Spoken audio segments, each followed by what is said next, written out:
never let them out of the room to see what they do. Basically, inspiration is everything that you come across in your life.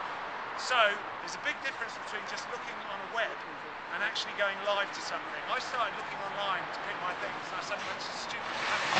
There's a different atmosphere, a different feeling, different lighting. There's something you pick up when you see more detail. So my first thing is this. Right? So my first slide is this. This is an amazing piece of type done by a guy called Alan Fletcher. And on the night before the presentation, he removed this bit of the A, which is over here. That's genius because it's wrong. Any other company would have done that. Someone brave, like Martin said, bought it and went with it, and I think it's a great logo. Then I go over here, I go, this type, you'll never find that type on the map. You'll never find it. It's carved into wood. It's fantastic, and yet, because we're all tying up here in the speed of everything, we're not getting inspired. There's far more interesting type outside in the real world, so that inspired me. Just the building. Look at the building. Yeah. 10 seconds. I had the name of the architect. I was actually doing a bit of research, but you know that inspires me. You know, I'm sure at the time, you know, not many people look up at buildings in London, and there's amazing things. So that, you know, you walk in, it's an old building. The first thing you come up against is a glass chandelier. Not that the first one, which is done by an architect. So like, and it's like modern, and it's in an old building, but it works, done by Zaha Hadid, the first one, which is all these grandmothers. The second one is another thing done, you know, done with glass tubes. It's completely wrong. But you know, it's the thing the French do when they do like the pyramid right next to the Louvre. They get it right. They just, you know, a disaster that we never got the extension done by Leadskin, you know, over there. That, you know, people are online voting and giving money to try and build it because it was a great thing, it was inspiring, but red tape stopped it. Nice! PowerPoint? That's the proof that I came to the... You can see the... So I didn't do this, you see. But you can see that I came to the next thing, so what's the next thing I'm going to say? Next thing is, I came in via the tunnel, so I came around the front door, and I went into the tunnel. First thing I went into was old English stuff, and there was like come on, just keep it. Next. Keep going. So this here. Right, so I don't really get focused on. How do you press play on this fucker? So unlike Martin, I didn't go into real depth. I'm quite Slideshow, okay, fine. Slideshow. He's a keynote guy. Anyway, so I tend to do things very quickly and randomly and have too many things in my head, so I don't go into incredible detail. But I walked through the Old English. This is my journey. I walked through the Old English, and there was this. It was about this high, about marble with a wooden book. The thing I loved about it was it had one hoof like this, and its eyes were up like that.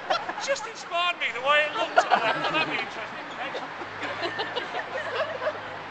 So then you go into there's a hat show on Stephen Jones' hat show at the moment. My talk is really about things that are in the wrong place. They're what interest me. Those chandeliers are wrong.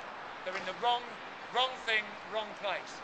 And a lot of the hats, why would you make a load of hats out of lollipop sticks? Because someone might notice it. You're putting two things together that are wrong.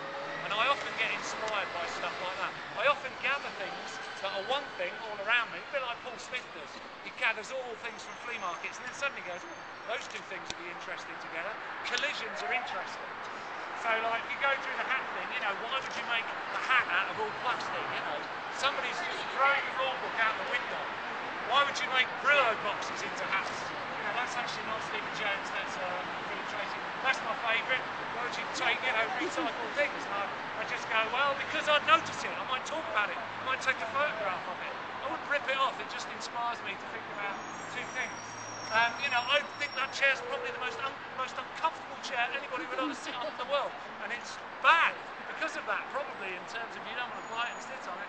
But it inspired me to go, just, you know, what else could I build out of bits of wood? I don't know. This is great. This is two, I'm at the photography gallery. This is two unemployed guys who were squatting in this house. And so they wrote, they were trying to get kids out, and they wrote all in the windows. And it's, what's interesting is it's like they've created a piece of art I want to look at. I'm walking past, I'd read that. It's completely the wrong thing to do, but it inspired me to do something. You know, somebody bothered to take a helicopter shot. I can't remember the name of the photographer because they're not that old. It's in my notes.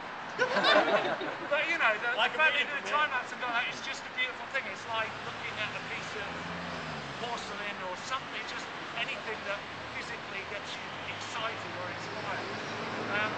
This is great. This is a girl called Sarah. I can't remember her. She actually sent this. Sarah Pickering, it is. Sarah Pickering. She went into fire stations where they have the towers and they have all the used cookers, and she went and shot all these cookers and things that have been burnt every time they set the tower on fire. It's just a great sense, you know, somebody inspiring me to do something different.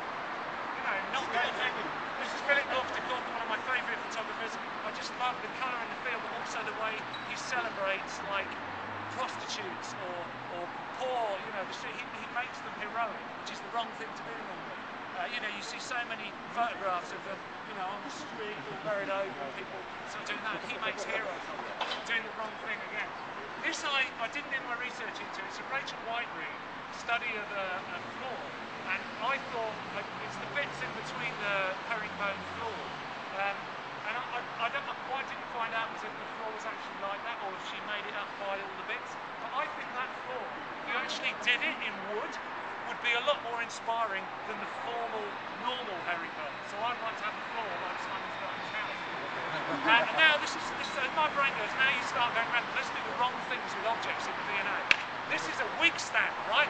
What happens if you put an eye there and get it to walk on its four legs? Make a really interesting character. Right. Or this is a Rennie Mackintosh chair. Imagine that in the middle of Paris as a building. You know, this is the viewing tower, you know, and it's made out of wood. Why not? Because you can't afford it. But that kind of, you could make anything being inspired in the wrong way.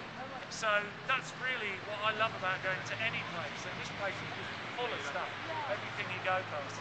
And I went in the Baroque room, and the thing I thought about that, interestingly, which comes back to this guy who's in on the internet, clearly anybody who was in that Baroque room doing any of that work was not on Twitter, watching television, radio, or any of that because they had a lot of time.